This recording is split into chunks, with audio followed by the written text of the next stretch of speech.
Good day and welcome back to another DB Legends video. In this video we're going to be taking a look at the new Hyperdimensional co-op that has come out in celebration of the new year.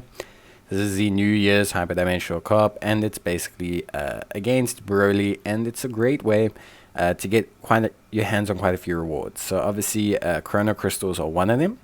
Chrono Crystals are some of the rewards that you can get, but alongside that you can also get your hands on some Legends Festival medals and Z-Power for the brand new Fierce Fight Broly. So there's a lot of incentive, at least for me, to look at doing this event, I think, for the most part.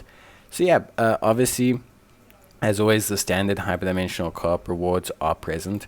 So I think most players will enjoy getting their hands on that, but there is also the Fierce Fight Broly, who's a nice way to pick up the Z-Power, and there is a new unique equip that will help you with units that are purple and have God keys. So interestingly enough, Gogeta, the brand new ultra rare, how crazy. But yeah, anyway, obviously also there's incentive to do it anyway for older unique equips as well, and just in general, obviously it's a great way to get your hands on some rewards.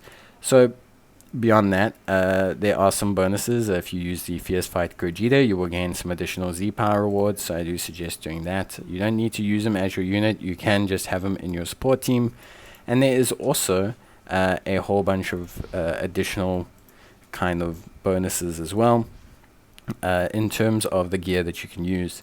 So to get more Z-Power, you can actually use a set of equipment items that you get from the Fierce Fight Broly missions. So if you want to improve the amount of Z-Power that you get, you can do the Fierce Fight Broly missions, do the actual event, the Fierce Fight Broly event, and you should have a fairly decent time.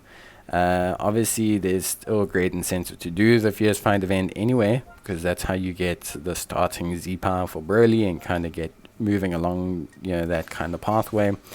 But there is just in general some pretty good value as well.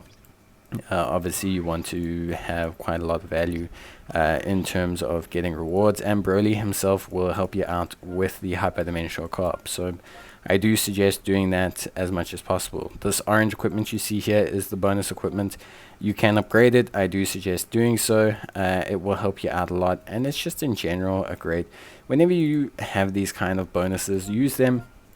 Makes your life a lot easier. It goes from having to farm the event religiously to not having to farm the event religiously, and that's just a really nice change up in general. So I do suggest doing it always. At least for me, it's something that I suggest to players to do. You don't really want to not do it. Basically no reason to not do it. Beyond that, everything else is pretty straightforward. It's your stock standard Hyperdimensional co-op. There's always going to be value in it, so just consider doing that and you should have a fair enough time. Hyperdimensional co-op is a very straightforward process, so it's not really something you should be unfamiliar with. If you're a new player and you don't have a Hyperdimensional co-op unlocked, you need to complete the tutorial and then you'll be able to do it. So make sure you do that and you should be fine. Obviously, if you don't use the latest units, a lot of people probably will just skip past you. That's okay. Don't really panic too much about it. Don't panic too much when it comes to these type of things. Just wait, you'll get someone that will want to do the event with you. It's really not a problem. Just make sure that you're trying your best. Like I said, there's some great free-to-play options, so you shouldn't really be in a situation whereby you're using units that at least don't have some kind of bonus in the event. So just be aware of that and you should be fine. Beyond that, like I say, pretty straightforward.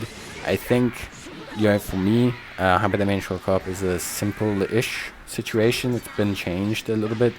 So the one thing you will need to do, just be aware of intercepting when your ally is stunned. So like me there, you saw me stunned. Click the little exclamation mark above their head on the left-hand side and you'll interrupt it immediately. You don't need to attack them.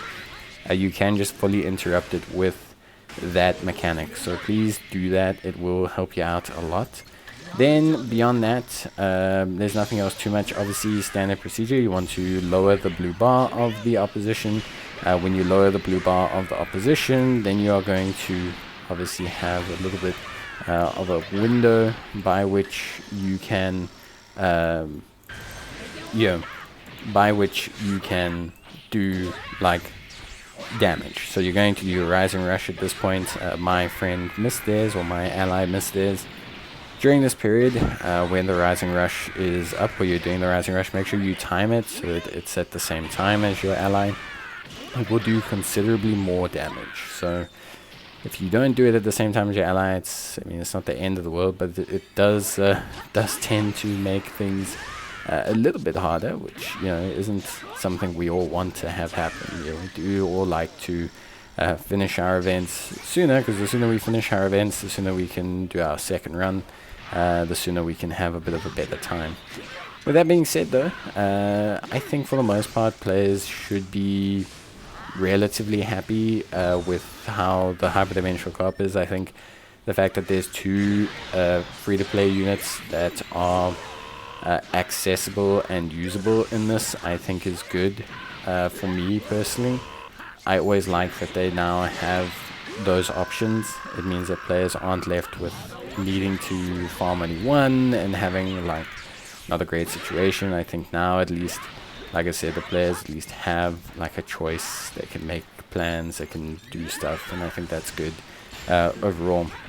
Beyond that, though, there is nothing else really to focus on in terms of like the event in itself. I think you will have a pretty decent time, at least for me. If you do the Hyperdimensional co-op, you will get great rewards. As I've mentioned before, the chrono crystals, really good stuff, high value. Everyone wants them right now, but it's also the equipment that you'll get is also great. The Z power for Broly is super duper important. So yeah, in general, there's just a lot of reasons to do Hyperdimensional co-op. So it's a great time. Broly himself, it looks like he's going to be a pretty decent unit. So yeah, I think in general, players can really get involved in this. I think getting involved in doing this content, I think, will be a great time. I think a lot of players will get a lot of reward out of it, and you should realistically just be happy to get some chrono crystals at the end of the day. Just even though it's only 300, obviously it's still great and the rewards are still great. So yeah, overall, just pretty decent stuff. Honestly, if you need help on how to get the equipment to boost the Z power, you can watch my video that I linked in the top right hand corner about the Broly fierce fight. But as you can see, great rewards down below. Really awesome stuff. And for me personally, I think it's probably the best Hyperdimensional co-op they've done in a while. The typings are good on the boss. The accessibility of free-to-play units is good. And yeah, I think in general, there's just great rewards to gain here. So that's going to be it for me. I hope this helped you guys out. Please let me know in the comments if there's anything else you ever want to know. And I'll see you guys in the next one. Until then, take care, stay safe, and bye.